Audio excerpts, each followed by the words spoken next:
Are you a leader in customer success, pre-sales, professional services, support? Do you work behind the scenes and roll up your sleeves to make sure that customers are happy? Renew. Then this is for you. Welcome to the GSD Podcast. Welcome to the GSD Podcast. Getting it done. Services, success, and software. We'll talk with the pros that have been in the trenches, getting service teams off the ground, launching new types of groups to service customers, or running agencies that don't have a product attached to it. For the pros, by the pros. This is the GSD Podcast, and this is your host, Jeff Kushmerek.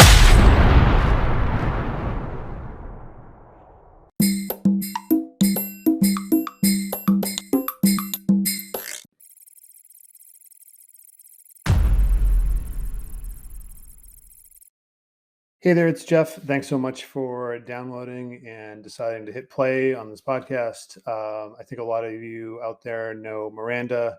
She's a legend in the customer success community. Put some links in the description. But besides her work at Swiftly, she runs the Customer Success Leadership Slack group, which is huge. I think there's over 10,000 people in there, just asking questions and trying to find jobs and hire people and all sorts of things pertaining to customer success. I met Miranda because we were both scheduled for a talk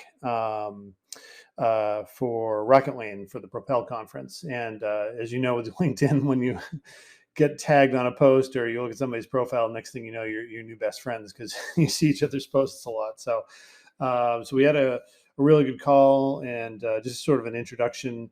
And then we just said, hey, let's jump on a podcast. So we cover a ton of different things. You know, we always try and have a theme. And the theme's always something that the guest is passionate about. So Miranda's theme was the sort of customer success careers and burnouts. But, you know, since she has a big podcast and she's always interviewing people, I thought it'd be good to get her background.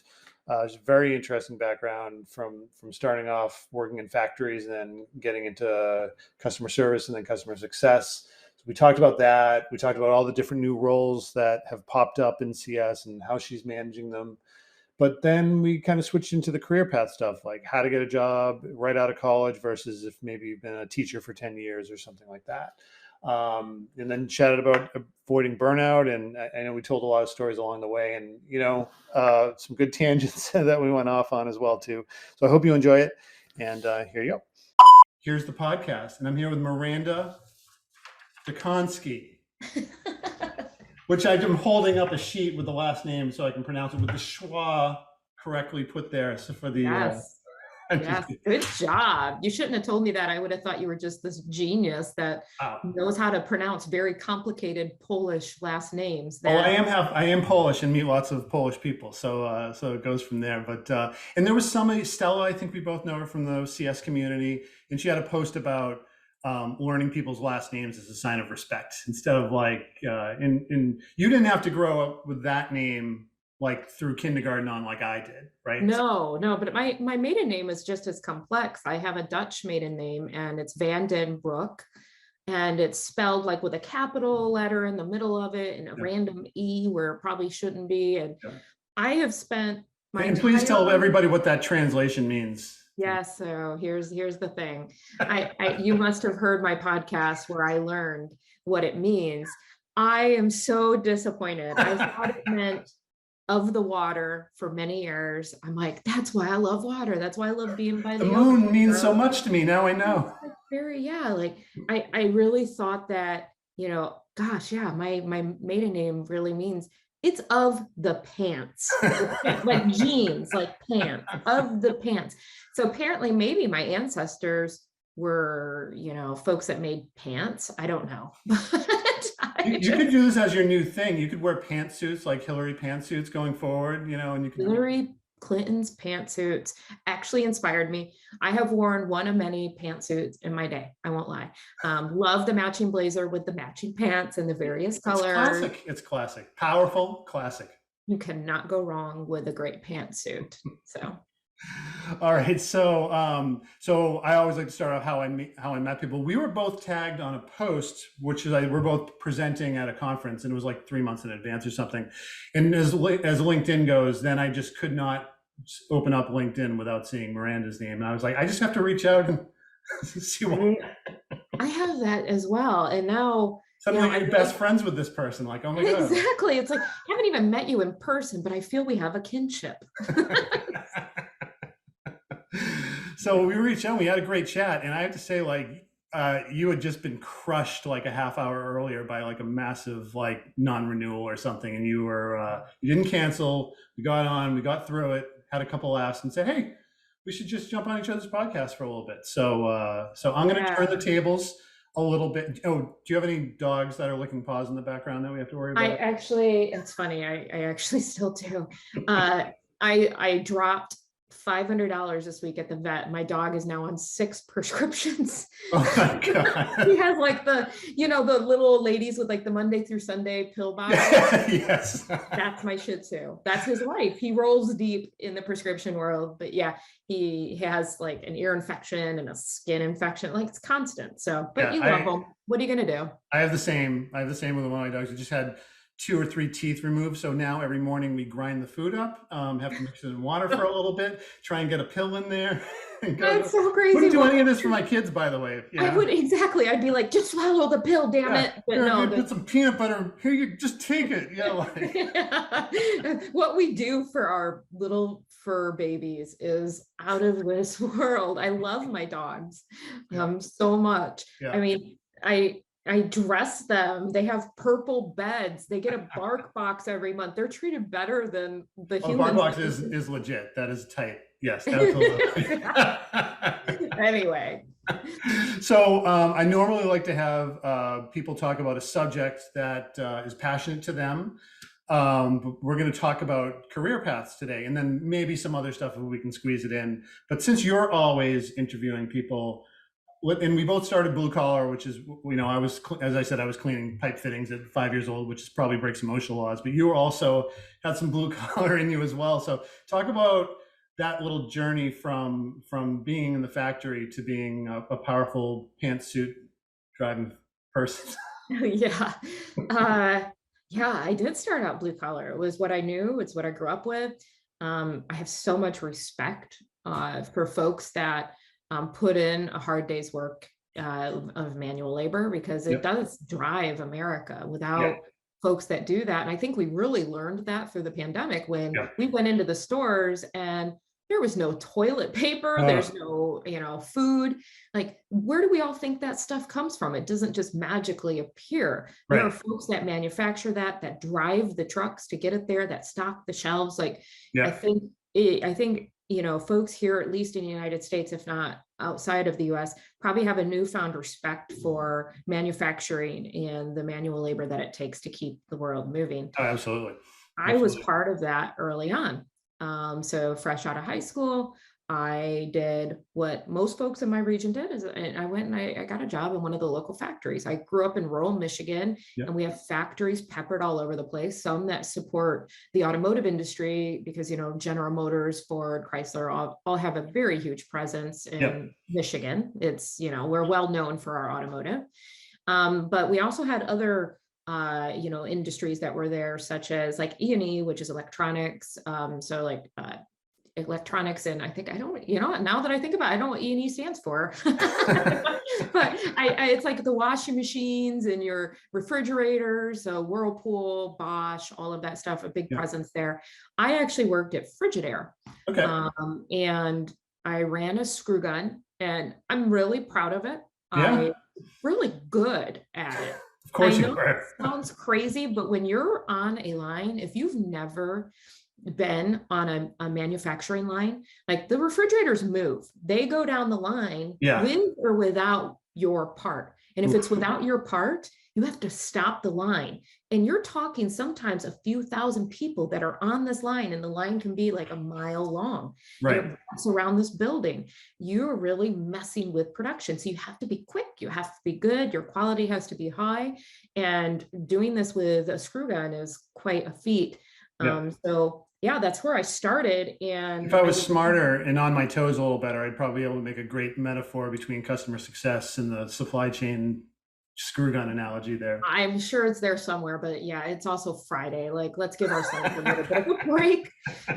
So, but yeah, I shared this story a couple of times, but I took a job. So I was working 6 a.m. to 2:30 p.m. And I've always been someone that I grew up really poor. It's, you know, I'm pretty open about that. Yeah. And I've always worked, you know, since I was like, I don't know, as early as I can remember. Yeah. I was like 9 or 10 knocking on doors. Hey, do you have a place? Do you have any cleaning work? Or, Yeah. and I started scooping ice cream at our local ice cream shop and washing dishes. And so I've always worked, but I was working 6 a.m. to 2:30 p.m. at the factory. And then I took this part-time customer service role at Amway, which also has a huge presence in Michigan, answering phones from 6 to 12, 6 p.m. to midnight.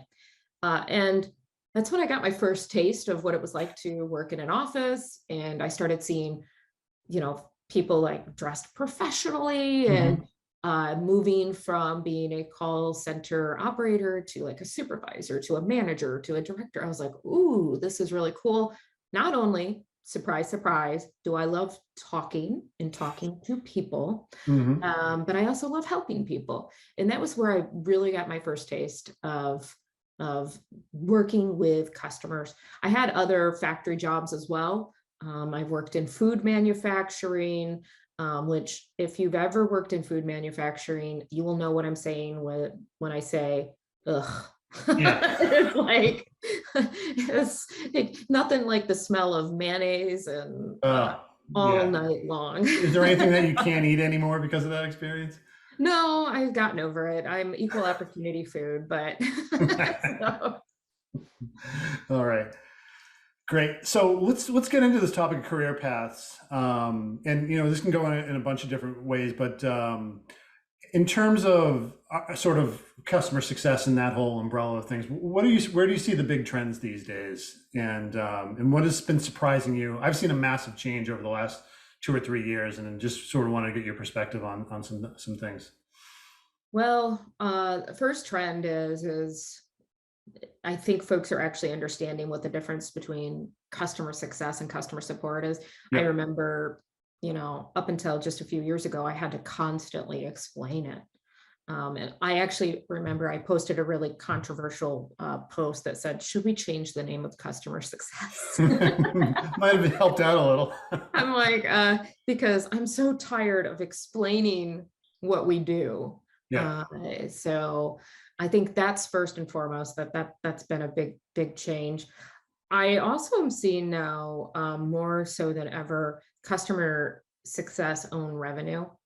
I have mixed feelings about it. It depends on the day you ask me how I feel about it. And when I mean they own revenue, I'm seeing folks own upsells, own renewals, and even the commercials. So even the commercial negotiations and the contracting, I'm starting to see that a lot more.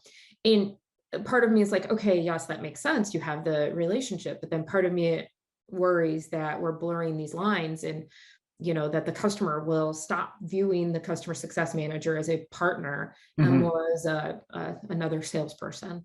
But I am seeing that quite a bit.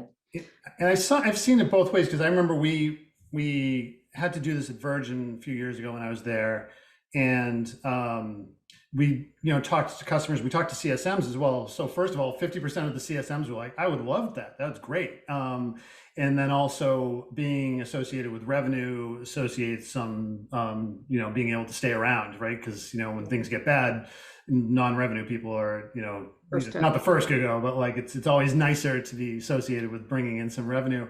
But in terms of some of the customers that we talked to, they had said they didn't mind that partnership, because if they have a really good relationship with the CSM, and then they're like, okay, hold on, we're going to hit pause. I'm going to bring in this random person that you haven't talked to, so we can do, or the salesperson you haven't talked to in a year or so. They felt that was a little bit more unnatural. So, yeah, I think that's kind of a shared thought. And I think that's why we're starting to see the evolution. However, I still am a believer that you can do it and do it right. Yeah. We have made some changes here where I'm at Swiftly over the last few months. We've reshifted a few things. So we had a renewals manager that actually sat in the customer success team, and it was a great success. Okay. But the company itself, we've evolved quite a bit over the last couple of years.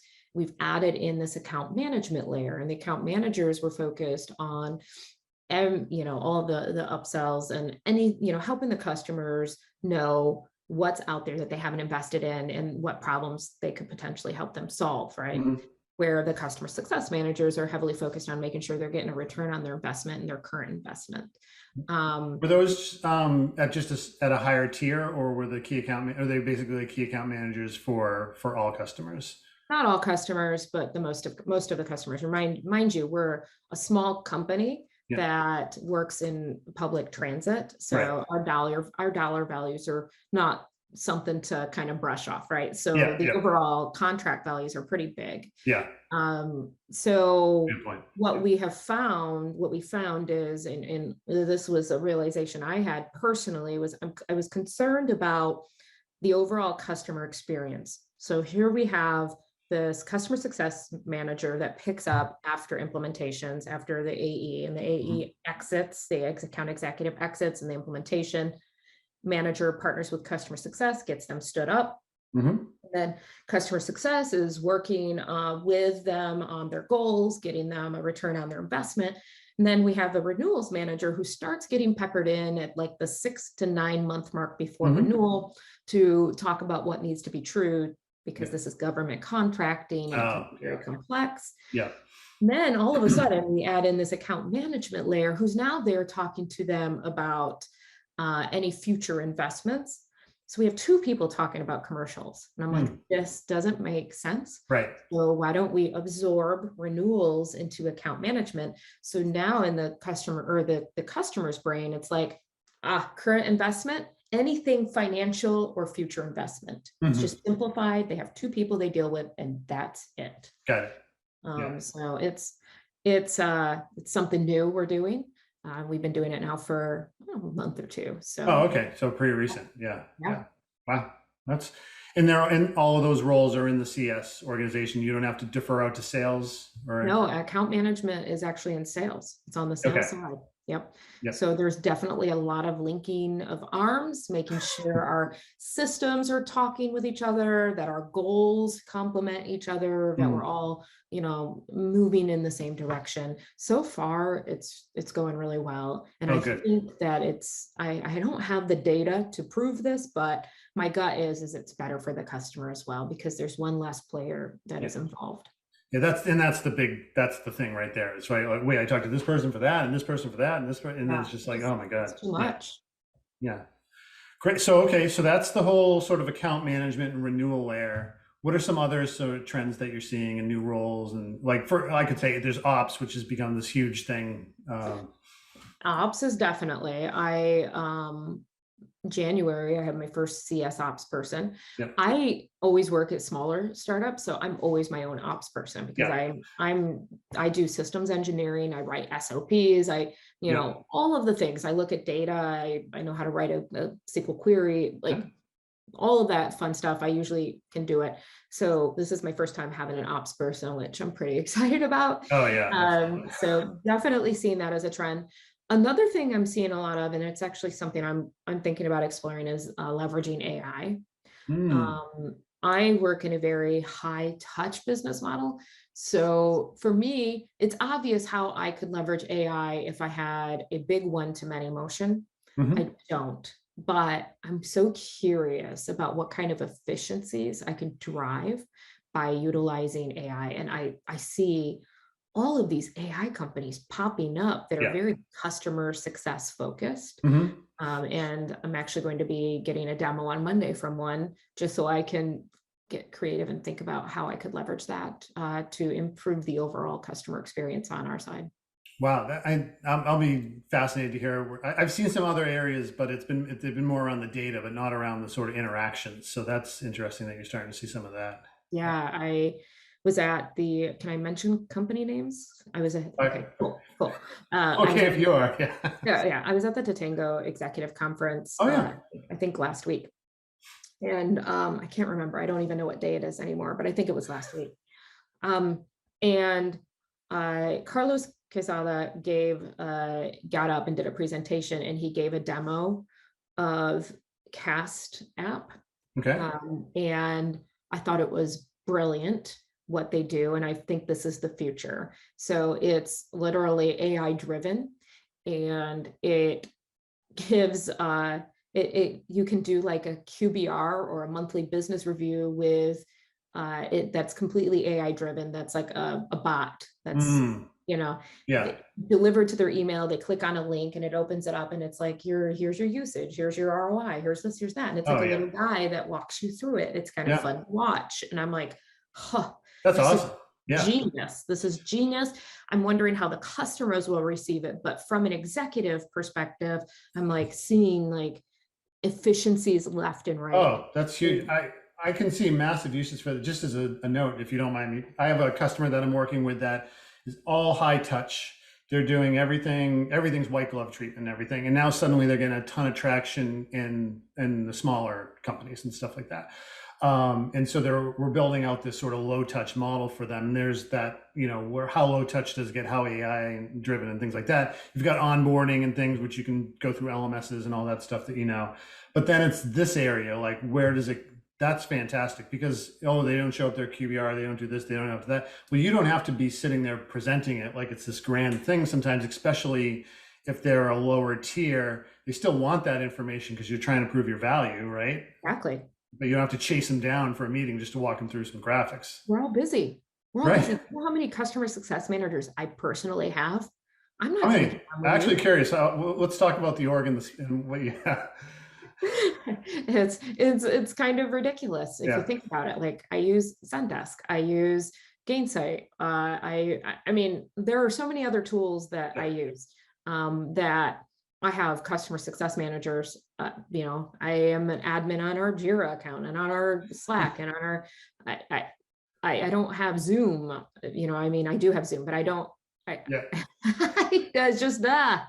So I try to put that hat on and that lens on when I'm designing our customer experiences. Mm-hmm. Now, granted, our customers these are major investments. So if I'm spending $9.99 a month on a tool, no, I don't want to talk to you. Right. But if I'm spending, $10,000 a month and I'm going to have to justify to my CFO why, yes, I want to talk to you. Set me up for success. Set me up to have that conversation. Why I should keep your tool. Yep. So yeah. That's great. Let me think. Have you gotten any different roles in sort of the onboarding and implementation, sort of the beginning of that customer journey, or has it kind of stayed the same from your purview? Yeah, we still have our implementation team. Haven't really shifted that up too much. That was actually a new addition about 2 years ago. Yep. Our customer success managers used to handle everything from soup to nuts. Yep. And it just became daunting. Yeah, it's like a bomb goes off in their life, right? It's just exactly. Yeah. And our onboarding overall can take 3 months plus. Yeah. So you imagine you're managing a few of those at once and then trying to manage your portfolio. Yeah, then they wonder why renewals are down. It's like, I'm out doing 5 implementations at the same time. So exactly. So definitely I peeled that off. I did things a little bit backwards here at Swiftly. So typically when I go into a startup, I usually stand up a customer support team before I stand up a customer success team. Mm-hmm. It's a big B2B motion. Yep. And the support needs were pretty minimal at the time. So we stood up the customer success team first, which is incredibly controversial because, I've had customer success managers answering some tickets along the way. But now we're standing up the support side of it. Yeah. And it's because we're actually getting to a volume now to where I'm worried it's going to become a distraction and impact the morale of the customer success managers. Before it was just a little bit of an extension, like you may have to answer, 100 tickets a month, right? You do the Right. math and it was like, okay, like I can't justify having a full-time employee. Yeah. And all of the knowledge exchange was going to be so significant to be able to even answer those questions. But now that's, you know, a different way of doing it. Yeah. Not right, not wrong, just different. I mean, you have to tailor best practices for what makes the most sense, right? I mean, to be honest, from all my customers who are usually startups, that's how they start off. The CSMs are doing everything, and then it's like, okay, let's start, dividing and conquering, and what are the new roles and things like that. So, yeah, absolutely. So it's funny. I started talking about implementation and everything because I talk about it a lot. But the other thing is, I've always found that as sort of a good starting path for people wanting to get into CS. But I definitely wanted to see from your perspective, what's a good starting path for someone just graduating college and they're like, oh, this thing looks interesting, or the parents say like, oh, I've heard about this CSM thing, or your aunt does that. Yeah, which is probably could happen now because we've been around for what 15 plus years, like customer success has like 15, I think officially maybe 15 years, maybe it's like closer to 20. A good path. So there are a couple ways. First things first, always a good entry point is customer support. Yep. Into an organization. It's a low barrier. People are usually customer support, you're willing to take in folks that are more junior and invest in them. Mm-hmm. I started out in customer service, customer support, right? So it's a great way to kind of dip your toe into a company and understand what's really going on with the customers, because the customer support teams, they really know. Oh yeah. And they know the product amazingly well. Yes. Yes. That's a good way. Also, a lower touch, kind of a small SMB customer success associate is a good way as well. Yeah. So if it's lower stakes for the company, they're usually more willing to have entry-level folks come in and manage those portfolios. It's a great way to learn. Another way is through your network. Yep. Don't have a network? You need to build a network now. It should be like that 500 level course that people have to take before they graduate, right? Right. I feel like sometimes I'm yelling into an echo chamber, but build your network before you need your network. Don't come in and just start asking for favors. Like, get out there, give to the community, and the community will give back to you. Yeah. I can't tell you how many times every week I get pinged by recruiters, by folks looking for CSMs. And the people that I usually will say, hey, you should check out this person's profile, are the ones that I see that are actively participating in the community because that makes them top of mind for me. Yeah. Period. That's a good way to get in. And, just be willing to put in the hard work. Yeah. I'm not going to go down my pet peeves or my frustrations, but if you're fresh out of college, I know that you're all excited, and I am too. I'm excited for you, but just know that all of us have had to really work hard to get where we are, and be prepared to do that. Yeah. You said it a lot nicer than I usually do. So I'm like, oh my God. Yeah. Now, would you change that if somebody was doing a career switch? Like, for example, I have just, seen through Gain Grow and some of the Slack channels that we're parts of, just like a lot of teachers, a lot of people that are, sort of switching careers. Is it the same sort of path, you think? Maybe. It depends on, what career they're coming from and going to, or what industry. I've seen a ton of teachers as well. And I'm excited because I think teachers make great customer success managers, but I'm also sad because we need educators, we need good educators. They're highly underappreciated, highly undercompensated. And I think that we have abused teachers for so long now that you're seeing them leave the industry, like as a mass exodus. Yeah. But for individuals, we'll just use teachers as an example that want to do maybe an industry shift. I often suggest look for a tech company that serves your industry. Like an edutech or something like that. Yeah, because I hire folks from public transit all the time because you know why? Because they can talk the lingo. Subject matter expert. Yeah, absolutely. Right. That's a good way to go about it. But also sometimes if you are doing a midlife career shift, it sucks, but you may have to start over, because here's the thing I'm not doing is I'm not bringing in somebody who's been a teacher for 15, 20 years and giving them a VP role of customer success. Right. Yeah. Unfortunately, and I would love to, but the thing is, I wouldn't be setting them up for success. I wouldn't be setting the company up for success, and I wouldn't be setting the customers up for success because they don't have that muscle memory. Yeah, no, that's a good point. Yeah. Speaking of the hard work, let's talk about burnout for a little bit, and just talk about on your team. We don't talk about like on the industry or anything like that. What are some of the ways that you're trying to prevent burnout for the people on your team, especially with all the craziness and everything that's going on these days? Yeah, I will say this is a constant struggle. Yeah. A constant struggle for me personally. I don't know if I'm doing great things to help this. I think, and I'll take actually my company out of it, and I'm just going to talk. I'm going to talk in generalities. Okay. This is what I'm seeing that's going on. Everybody is operating in a manner of, I feel like we're all operating at a little bit of a deficit right now. And what do I mean by that? There have been across multiple industries, mass exodus of employees, shifting to new companies, or just really like refocusing where they want to go in their lives, like leaving in droves from organizations. It's no secret. I mean, it's all over the news. Yep. There's a name for it. Like, this will be in history books, I believe. And that has caused every organization to be operating at a bit of a deficit in regards to like staffing, and constantly having to play catch up every time somebody leaves. You have to backfill, and interviewing's hard. Oh, yeah. First one's fun. The next 15 or so. Hire the first person, right? Oh, you're great. Come on in.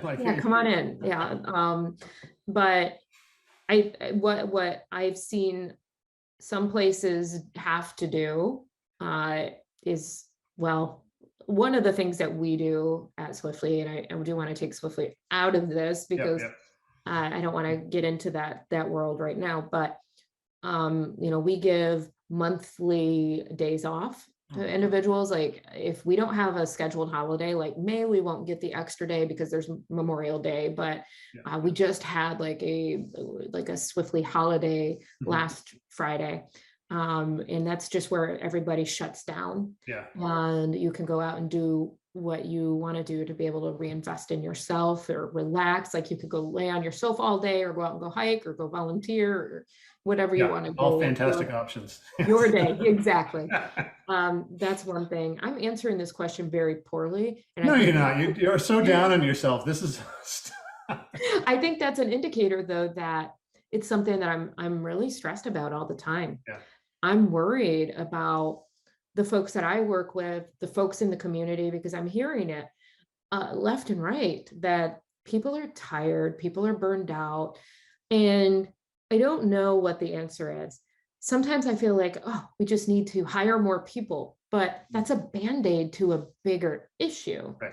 Sometimes I'm like, well, we need to reduce the scope of what people own, so they're not having to context shift so much. Right. Will that help? Probably a little bit. But what is the bigger thing that we need to do? I don't know. And I think that's where many of us are.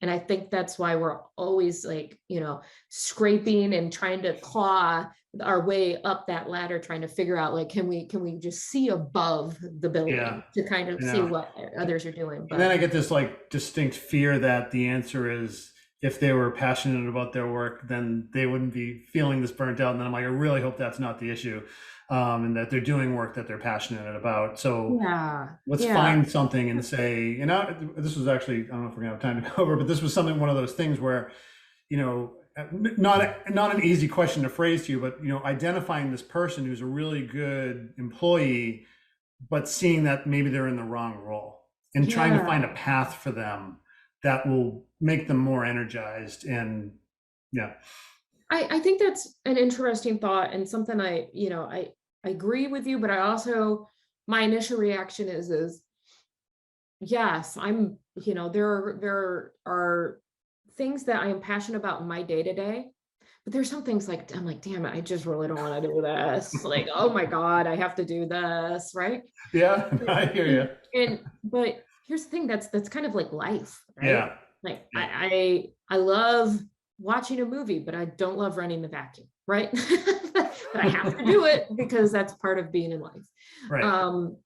So I have a little bit of mixed feelings about that statement, but yes, we should all find something we're passionate about and love to do, but also be aware that there are going to be days, weeks, months, moments that are not fun. Right. And I think that that's a big part of it. And I don't know if it's generational or something. I think everybody goes through it, but that is something I've had to say to some of the orgs that I've run, which is like, look, you're going to wake up in a month from now and hopefully you're going to be like, oh, remember last month? That was terrible. It's so much better now. And that it does happens like that. Sometimes it's because of company growth and you're like, no, look, we got 3 open recs. We just need to find the right people and build up a great community, so. Yeah. I always think about, so I had this team member once who was probably, I don't know, at the time he was probably 15, 20 years older than me. Yeah. And he said something to me that just stuck with me throughout the years. And I often like hear myself saying it to myself. It's never as good as it seems. It's never as bad as it seems. It's usually somewhere in the middle. Yeah. That is hard when you're in the moment and you're feeling all the feelings and you're dealing with all the shit. Pardon me. I'm going to call it what it is. Yeah. It's hard, but I often try to tell myself like, hey, just chill. It's never as good as it seems. It's never as bad as it seems. So all these bad feelings I'm feeling right now, it's probably actually not that bad. It's probably somewhere in the middle. Yeah. Yeah. There's some perspectives. I think when we talked, I remember I came home, had a terrible day one day, and my wife, who, as I said, if she's got a bad day, somebody dies on the operating table. So she's like, what happened? And I'm like, I was explaining the problem to her, and she's like, oh, so what happened is that a 14-year-old boy couldn't want to watch a Britney Spears video because the ad thing wasn't running. I'm like, right. That's what was. And then I was like, yeah, that's good point. Yep. Perspective. Absolutely. Yep. Yep. Okay. It's funny. I've said to my team multiple times, I'm like, we're not doing brain surgery. Like, we're not doing anything life-saving here. It's going to be okay. I know right now it feels like, but like, let's put this in perspective of the larger world that we live in. Yeah. And I'm glad you're passionate about it, but yeah. Okay. So that's some heavy stuff. I can even see the stress on your face. So I'm going to move it into some of our fun wrap-up topics. Well, actually, on that, I would like to know sort of like your big is it 2022? It is 22. Your big 2022 initiative. Like, what's the thing you're tackling this year? Personally or professionally? Professionally, yeah. Okay. Actually, low-touch customer success. It's really big. We've always given everybody this white glove treatment, and as you know, that is not scalable, and we are heading into the next part of our journey, which is the up to the $50 million mark, right? Yeah. And like, you can't give everybody white gloves, so we're trying to figure out, what does digital touch mean for us? What is tech touch? What is, what kind of tools can we leverage? What processes are working? What's not working? What needs to be just ripped off and thrown out the window and never thought of again?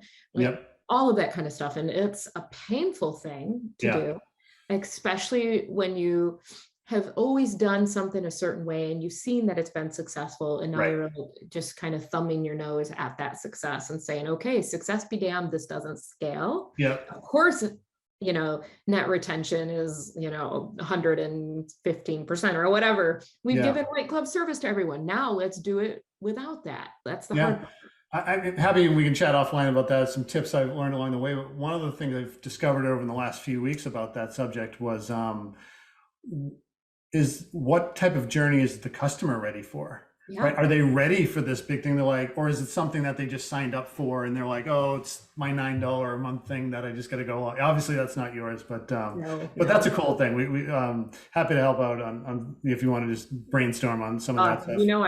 I will take you up on that. Expect late night Slack messages to your inbox. That is me here on the West Coast at 9 o'clock thinking like, oh my God, how do I approach this? I can blind you with charts and data. You'll love it. So we'll chat on the wrap up. But like, my favorite question is, what was your COVID hobby? Oh gosh. So a couple of things. I don't know if you see this lovely painting back here on the wall. Oh, is that a painting? It looks so good. I thought it was a photograph. No, I did that. I painted that from God. a YouTube tutorial. That's awesome. I took a acrylic painting. Yeah. Wow. And also photography, which I've talked about. I heard on your podcast. Yeah, absolutely. Yep. Yeah. You went deep. It seems like when you get into something, it's like I'm going deep. I do. I even started an Instagram, Maranda Sees, SEES, like, We'll link to it in the podcast. Yep. I see it with my eyeballs. Yep. But yeah, I started an Instagram for all my photography and hiking adventures. So I joke around, but this is real. I had a Bitcoin. Okay. I had a Bitcoin. I bought it at right around, I think it was like $2,500 or $3,000. Oh, wow. Okay. I bought it pretty low. Yeah. And it was like the emotional roller coaster of having cryptocurrency is too much for me. I'm not a gambler. And I kept watching this Bitcoin go up to 10 and then go down and then go up to 11 and then go down.